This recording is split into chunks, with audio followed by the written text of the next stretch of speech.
Before I get there, I hear, "Shh, friend, be calm. It is only me. I've come back." Auk? I pulled the screen aside. The dark figure has a hood and sets his hands away from his body in a peace gesture. "Yes. May I come in? I don't want to be seen." I hold the screen open and gesture the way. "Be quiet." "Is he sleeping?" "Yes, they both are." My friend slips in with a quickness and grace I do not have. One moment he is standing outside, then his hand appears on the sill, and then he is in. His movements are like liquid, or a shadow. He lowers his hood and looks toward the bed. "How is he?" "Everything has been well here." We keep our voices low. "Did you find the general? Has the council given their orders?" "Yes, and that's why I'm disturbing you at such a late hour. Is the Omega temperamental? Does he rise late or early?" "Why do you ask?" He sits against the windowsill, his posture sloping with fatigue. "It is bad news, friend. An emergency, and I need to make my offer at the appropriate time. Very soon. Today." "What is it? Do we need to run?" "Run? Where?" my friend asks, tilting his head. "With the Omega? The only place for an Omega is under council rule. You can't mean to go back to the abandoned cities. Those are not safe. The resources draw our enemies there, invaders and wild men alike." I don't know. Tell me what happened."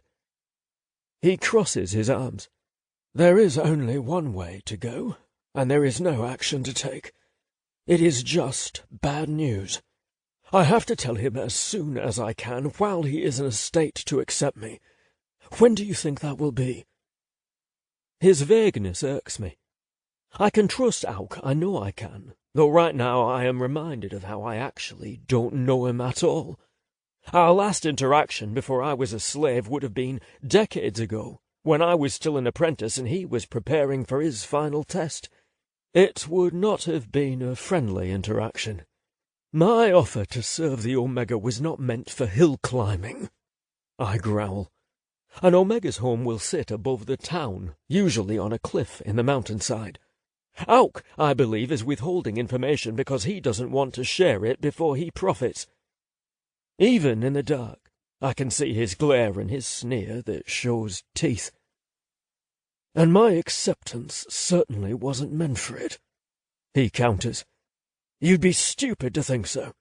You have scat on your tail, Siel. You're a skinny wet stick.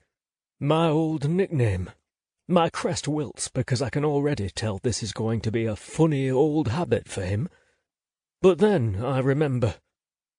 I am Siel Draethkili, the Slayer, and my Omega is not a game piece for power. I put everything into that name. My stance, my voice, my confidence. My tail arches high and still. In a conflict he will lose. But then my eyes catch the glint of a dagger blade, just lifted slightly out of its sheath. I am very naked and out of practice. I did not jog in the mud since nightfall to pick a fight with you, Siel, or to hill climb. I am a frail old man in a precarious situation. I just want to land on my feet, that's all." Of course he does.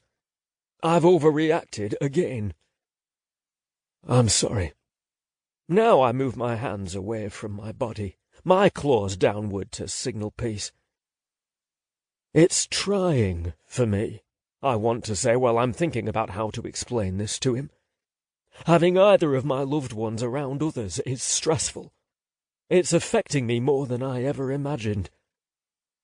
Auk is not the sort of person I want to confess my weaknesses to. I trust him. I asked for his help when I felt desperate. However, he's also irritating and possibly in this for his own good. He certainly has preservation instincts. He was always on the side of authority and looking out for himself when we were young. Thank you. He says in such a prim way that it makes me want to take it back.